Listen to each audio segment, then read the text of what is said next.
नमस्कार। इस पाठ में हम खेल रिपोर्टिंग के बारे में बातचीत करेंगे।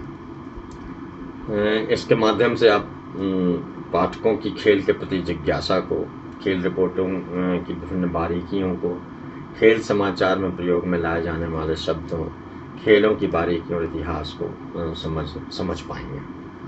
खेलों के प्रति लोगों की रुचि प्रारंभ से ही रही। यह रुचि बालकों में ही हो ऐसा नहीं, हर आयु के पुरुष स्त्री खेल के प्रति हमेशा आकृष्ट हुए हैं। पाश्चात्य साहित्य में भी खेल के रिपोर्टाज के कई उदाहरण मिलते हैं। सुप्रसिद्ध यूनानी विद्वान होमर ने इलियड की 23वीं पुस्तक मल्ल युद्ध का वर्णन किया है। यूनान के ओलंपिक खेलों के आरंभ से वहाँ खेलों की व्यवस्थित चर्चा होती रही। इसी प्रकार रोमन सभ्यता के उत्कर्ष से रथ और घुड़दौड़ की प्रतियोगिताओं को भी विशेष प्रोत्साहन मिला है। खेल पत्रकारिता का इतिहास। भारतीय खेल पत्रकारिता का इतिहास महत्वपूर्ण है। खेल कूद मानव के जीवन का अभिन्न अंग है, इस कारण उसकी उपेक्षा नहीं की जा सकती। आज समाचार पत्रों में खेल समाचार देने की जो व्यवस्था है वह बहुत पुरानी नहीं है। इंग्लैंड के पत्रों को देखकर भारत के अंग्रेजी समाचार पत्रों में खेल के समाचारों को छोटी मोटी जगह दे दी जाती थी। उसमें भी कुछ विशेष खेलों के ही समाचार होते थे। जाहिर है यह वही खेल होते थे जिन्हें अंग्रेज पसंद करते थे, जैसे क्रिकेट, फुटबॉल आदि। उस समय डूरंड रोवर्स आगा खां प्रतियोगिता के लिए होने वाले मैचों का विवरण बम्बई, कलकत्ता, मद्रास के अंग्रेजी पत्र कुछ स्थान देते थे। इसी तरह टेनिस, गोल्फ आदि खेलों को भी कुछ स्थान मिलता था। आज शायद ही ऐसा कोई दैनिक या साप्ताहिक समाचार पत्र हो जिससे खेल समाचार का एक अलग पेज ना हो। इतना ही नहीं, खेलों के विभिन्न आयोजनों पर कई पेज समाचार पत्रों द्वारा उन खेलों को आवंटित किए जाते हैं। जबकि पूर्व में हिंदी के समाचार पत्रों को आप देखेंगे तो पता चलेगा कि उसके बड़ी मुश्किल से 1 या 2 कॉलम खेल समाचार ही प्रकाशित किए जाते थे। खेल 2 प्रकार के होते हैं, इंडोर और आउटडोर। इंडोर खेल छत के नीचे कमरे में बिना किसी मैदान के खेले जाते हैं। आउटडोर खेल मैदान में खुले आसमान के नीचे खेले जाते हैं। खेलकूद संबंधी गतिविधियों की जानकारी और प्रशिक्षण देने के लिए प्रत्येक विद्यालय, महाविद्यालय एवं विश्वविद्यालय में खेल प्रशिक्षक होते हैं। इन्हें खेल को नियम, प्रशिक्षण, खेलों का इतिहास आदि की पूरी जानकारी होती है। आजकल विश्वविद्यालयों में खेल विभाग अलग से खुले हैं जहाँ खेलों के विषय में पूर्ण जानकारी दी जाती है। खेल समाचारों के प्रकार। खेल के समाचार मुख्यतः 2 प्रकार के होते हैं।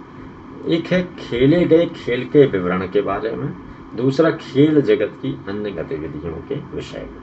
पहले प्रकार के समाचारों को 3 भागों में लिखा जाता है। पहले समाचार का इंट्रो और कुछ विशेष बातों को लिखा जाता है। दूसरे भाग में खेल का क्रमवार विवरण दिया जाता है और तीसरे भाग में तालिका को शामिल किया जाता है, जिसमें परिणामों को तालिकाबद्ध किया जाता है। तालिका का होना खेलों पर भी निर्भर करता है। जैसे क्रिकेट के खेल में पूरी तालिका देना आवश्यक है, इसमें यह बताना आवश्यक होता है कि किस खिलाड़ी ने कितने रन बनाए और वह कैसे आउट हुआ। इसी प्रकार किस गेंदबाज ने कितने ओवर बॉलिंग की, कितने मेडन ओवर फेंके और कितने रन देकर कितने खिलाड़ियों को आउट किया। दूसरे प्रकार के समाचारों में रिपोर्टर यह बताता है कि निकट भविष्य में खेल संबंधी कौन कौन से बड़े आयोजन होने वाले हैं, खेल संघों में क्या हो रहा है, कौन खिलाड़ी किस प्रकार की तैयारी कर रहा है, वर्तमान में किस खिलाड़ी का प्रदर्शन श्रेष्ठ रहा और किन किन खिलाड़ियों का प्रदर्शन आशा के अनुरूप नहीं हो सका। खेलों पर पूर्व के खिलाड़ियों, अहम एवं विशेषज्ञों के विचार आदि समाचार अन्य गतिविधियों वाले समाचार में आते हैं।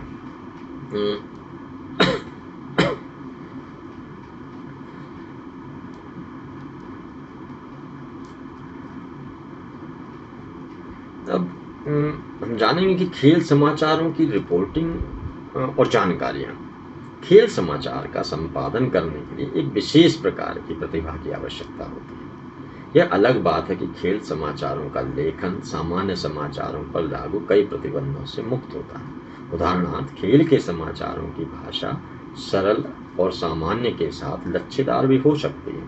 क्योंकि खेल के समाचार वर्णनात्मक अधिक होते हैं, इसलिए उन पर विस्तार संबंधी प्रतिबंध भी कम रहता है। अक्सर इन समाचारों में शब्दों का बाहुल्य रहता है और उसे बुरा भी नहीं माना जाता, जबकि दूसरी खबरों में कम से कम शब्दों के प्रयोग से सारी बात प्रस्तुत करने का सिद्धांत अपनाया जाता है। दूसरी ओर खेल संपादक या संवाददाता का दायित्व अन्य संवाददाताओं से अधिक होता है, क्योंकि खेल समाचारों के पाठक खेलों के बारे में जानकारी रखते हैं। इसलिए खेल संवाददाता की तथ्य संबंधी त्रुटियों की जानकारी सभी को आसानी से हो जाती है और संवाददाता की आलोचना भी होने लगती है खेल समाचार की रिपोर्टिंग करते समय। इसलिए निम्नलिखित बातों का ध्यान रखना चाहिए। जैसे पहला है कि जिस खेल समाचार की रिपोर्टिंग की जाए उस खेल के विषय, उसके इतिहास तथा टीम के सदस्यों की जानकारी अवश्य हो। खेल रिपोर्टर को विषय की जानकारी होना जरूरी है। दूसरा है विभिन्न खेलों के परिणाम किस प्रकार के होते हैं, इसका ज्ञान जरूरी है। ऐसा देखा जाता है कि बैडमिंटन खेल में अनभिज्ञ संपादक ने उसके परिणाम को रनों अथवा गोलों में दे दिया। इसलिए प्रचलित खेलों के आधारभूत नियमों उपनियमों की जानकारी अनिवार्य है। तीसरा, किसी खेल समाचार की रिपोर्टिंग करने से पूर्व उसके परस्पर संबंधों का ज्ञान आवश्यक है। उदाहरणार्थ क्रिकेट के खेल में दो टीमों की तुलना करने के लिए रिपोर्टर को दोनों टीमों की स्थिति का पूरा ज्ञान आवश्यक है। यदि उक्त बातें संपादक के मस्तिष्क में नहीं हो तो बहुत संभव है कि कोई भारी गलती भी हो जाए। चौथा, खेल समाचारों में खिलाड़ियों के नाम के आगे आदर सूचक शब्द लगाने की परंपरा नहीं है, अतः इस प्रकार की भूल रिपोर्टर को नहीं करनी चाहिए। पांचवा, गोल अथवा रनों का लेखा जोखा प्रस्तुत करते समय यह लिखना उचित नहीं है कि अमुक टीम ने 150 रन बनाए और अन्य टीम ने 500 रन, या यह लिखें कि अमुक टीम ने 4 गोल एवं अमुक टीम ने 1 गोल। इसके स्थान पर टीमों के नाम देकर सामने रन लिखना, गोल लिखना पर्याप्त है। जहां गोल वाली प्रतियोगिता या खेल हो वहां विजयी टीम को पहले स्थान देना चाहिए तथा दूसरे स्थान पर पराजित टीम का नाम और परिणाम। जैसे ईस्ट बंगाल ने मोहन बागान को 4-2 से हराया। छठवां है, प्रत्येक खेल में उसके अनुकूल भाषा शब्दावली का प्रयोग होता है। कहीं ऐसा न हो जाए कि क्रिकेट की शब्दावली से अनभिज्ञ होने के कारण आप खिलाड़ी को आउट कर दें पर वह आगे रन बनाता रहे। फुटबॉल में फुटबॉल को किक लगाया जाता है जबकि हॉकी में हिट किया जाता है। किसी खेल में सेट होता है तो किसी में फ्रेम, अतः हर शब्द के बारे में जानकर ही लिखना चाहिए। सातवां, रेफरी और अंपायरों के निर्णयों की आलोचना करना उचित नहीं होता। साथ ही खेल नियमों, खेल संघों में होने वाले चुनाव, निर्णायक की योग्यता आदि का मजाक नहीं उड़ाना चाहिए। आखिर में खेल समाचारों में प्रयुक्त व्याख्यात्मक शब्दावली भी वही होनी चाहिए जिसका प्रयोग अधिकृत रूप से किया जाता है। खेल समाचार का लेखन औसत पाठक के समझ से बाहर नहीं होना चाहिए। तो किस तरह से लिखे जाएं अब समाचार? पहला अंश, खेल समाचार में इंट्रो में ये बातें मुख्य रूप से दी जानी चाहिए: नाम, विजेता और उसके द्वारा किया गया स्कोर, खेल का विशेष आकर्षण और उसकी विशेषताएं, ये इंट्रो में आना चाहिए। इस खेल के फलस्वरूप संबंधित टीमों का प्रतियोगिता में अब क्या स्थान है, स्कोर किन खिलाड़ियों ने किया, खेल का स्तर कैसा रहा, दोनों टीमों के प्रमुख खिलाड़ियों का अंशदान कैसा रहा, यह भी बताना चाहिए कि संबंधित टीमें और उनके खेल तुलनात्मक दृष्टि से कैसे रहे। जैसे कभी कभी देखने में आता है कि मजबूत समझी जाने वाली टीम को किसी कमजोर मानी जाने वाली टीम ने हरा दिया। खेल के मैदान दोनों टीमों ने अपने को किस तरह से कैसे प्रस्तुत किया, खेल शुरू होने से पूर्व दोनों टीमों को किस स्तर पर समझा जाता था, दर्शकों की संख्या और उनके व्यवहार के बारे में भी थोड़ा सा इशारा किया जाना चाहिए। इसके अतिरिक्त परिणाम में अगर आवश्यक हो तो मौसम का भी उल्लेख किया जाना चाहिए।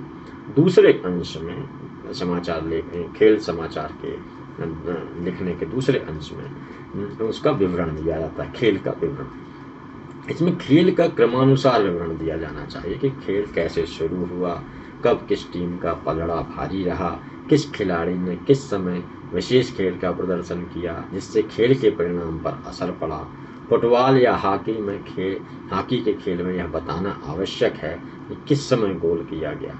क्रिकेट का खेल है तो यह बताना आवश्यक है कि गेंदबाज की किस तरह की गेंद पर बल्लेबाज आउट हुआ, या बल्लेबाज द्वारा गेंदबाजों की किस प्रकार से पिटाई की गई, धुनाई की गई, जिस तरह की भाषा आप इस्तेमाल करते हैं आदि। विवरण लिखते समय इस बात का ध्यान रखना चाहिए कि आप किस तरह के पाठक के लिए लिख रहे हैं। पाठकों का एक वर्ग वह होता है जो खेल जगत में बहुत गहरी रुचि नहीं रखता, किंतु उसके बारे में पर्याप्त जानकारी रखना चाहता है। कुछ पाठक खेल की पीढ़ियों के बारे में कुछ नहीं जानते, लेकिन यह समझने में रुचि जरूर रखते हैं कि खेल कैसे खेला जाता है। दूसरे वे लोग होते हैं जो अपनी रुचि के खेल का हर मैच देखते हैं, अगर देख ना सकें तो उसकी विस्तार से रिपोर्ट पढ़ना चाहते हैं। ऐसे लोग देखे हुए मैच के बारे में भी बहुत उत्सुकता से पढ़ते हैं। खेल की जो तस्वीर उनके दिमाग में बनी है उसका वह समाचार पढ़कर समीक्षक की तरह मिलान करने का प्रयास करते हैं। ऐसे लोग खेल के जानकार होते हैं, अतः रिपोर्टर को दोनों प्रकार के पाठकों को संतुष्ट करने के लिए संतुलित रूप से विवरण लिखना चाहिए। स्थानीय खेल अच्छे समाचार पत्रों में भी यह बात देखी जाती है कि वे राष्ट्रीय, अंतर्राष्ट्रीय और प्रादेशिक स्तर के समाचारों को ही अधिक महत्व देते हैं। स्थानीय और आसपास के खेलों के समाचारों को अपेक्षाकृत कम स्थान दिया जाता है। इसका एक बड़ा कारण यह है कि अंतर्राष्ट्रीय, राष्ट्रीय और प्रादेशिक स्तर के खेलों की खबरें समाचार पत्रों में बनी बनाई मिल जाती हैं, जबकि स्थानीय खेलों के समाचार को लिखने के लिए विशेष प्रयास करना होता है। छोटे समाचार पत्रों को यह कठिनाई जरूर है कि उनके पास अधिक संख्या में रिपोर्टर नहीं होते, लेकिन इस बात को ध्यान में रखकर यह विचार किया जाए कि स्थानीय खेलों के अधिक समाचार देकर वे अपने खेल पृष्ठ में पाठकों की रुचि बढ़ा सकते हैं। खेल संवाददाताओं का यह दायित्व है कि वे खेलों को लोकप्रिय बनाने में अपनी भूमिका निभाएं, इसलिए उनका लेखन ऐसा होना चाहिए कि जन समुदाय की रुचि खेलों में बढ़ने की बजाय कम न हो जाए। खेल समाचारों की भाषा, शब्दावली एवं शीर्षक। खेल समाचारों की भाषा में गति होनी चाहिए जिससे पाठक के मन पर अनुकूल प्रभाव पड़े। भाषा जनसाधारण की हो, चालू शब्दों और मुहावरों से भरपूर हो। शब्दों को आत्मसात करते समय इस बात का ध्यान रखना कि उसका प्रयोग हिंदी व्याकरण के अनुरूप किया जाए, चाहे शब्द किसी भी भाषा का क्यों ना हो। उदाहरण के लिए क्रिकेट में प्रयुक्त अंग्रेजी रन शब्द है, यह शब्द छोटा और सरल और ग्राह्य है। इस शब्द को पचाया जा सकता है। इसका अनुवाद दौड़ कहीं से भी ठीक नहीं लगता। रन शब्द इतना प्रचलित हो गया है कि इसके अनुवाद की आवश्यकता नहीं है। शब्दों का अनुवाद करते समय हमें इस बात का ध्यान रखना चाहिए कि पाठक खेल समाचार पढ़ते समय किसी शब्दकोश को लेकर नहीं बैठे। यदि किसी नए शब्द का प्रयोग किया जाए तो कुछ समय तक अवश्य ही उसके मूल शब्दों को कोष्टक में देना चाहिए। अनुवादित शब्द भी ऐसे होने चाहिए जो सरल और उपयुक्त हों। खेल समाचार लेखन के रूप होते हैं। एक तो यह कि आप डेस्क पर बैठे बैठे किसी समाचार एजेंसी की रिपोर्ट का अनुवाद कर डालें। दूसरा यह है कि स्वयं मैदान में जाकर स्वतंत्र रूप से रिपोर्ट तैयार कर अधिकांश हिंदी पत्रों में समाचार एजेंसियों की रिपोर्ट का अनुवाद ही होता है। शीर्षक का सिद्धांत खेल समाचारों पर भी वही लागू होता है जो अन्य समाचारों पर लागू होता है। खेल समाचारों में मुख्यतः परिणाम का महत्व होता है। पाठक भी पहले उसी को जानना चाहता है, अतः शीर्षक इस प्रकार का होना चाहिए जो समाचार के सार को प्रचारित करा दे। विशेषज्ञता की आवश्यकता, ये इम्पोर्टेंट है। खेल के क्षेत्र में विशेषज्ञ रिपोर्टरों की आवश्यकता महसूस की जाती है, क्योंकि प्रत्येक खेल का क्षेत्र काफी विस्तृत है। यह आवश्यक नहीं है कि आप सभी खेलों की रिपोर्ट को समान अधिकार से पाठकों के समक्ष प्रस्तुत कर पाएं। यह जरूर है कि आपको प्रत्येक खेल के बारे में थोड़ी थोड़ी जानकारी हो, परंतु इसके साथ ही यह आवश्यक है कि आपको किसी एक दो खेलों की रिपोर्टिंग की विशेषज्ञता हासिल हो। आज क्रिकेट, हॉकी, फुटबॉल, टेनिस, तैराकी, बैडमिंटन, एथलेटिक्स, जिम्नास्टिक आदि सभी प्रमुख खेल हैं।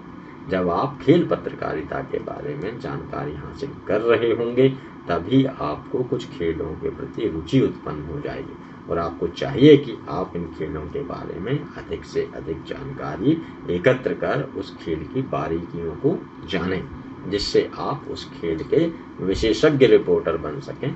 इसी के साथ साथ आप अपने लेखन की शैली विकसित कर सकते हैं। उसी के आधार पर आप अपनी लेखन शैली विकास करें। तो आज के पाठ में, आज की खेल रिपोर्टिंग में बस इतना ही। अगले पाठ के साथ आपसे फिर मिलेंगे। नमस्कार।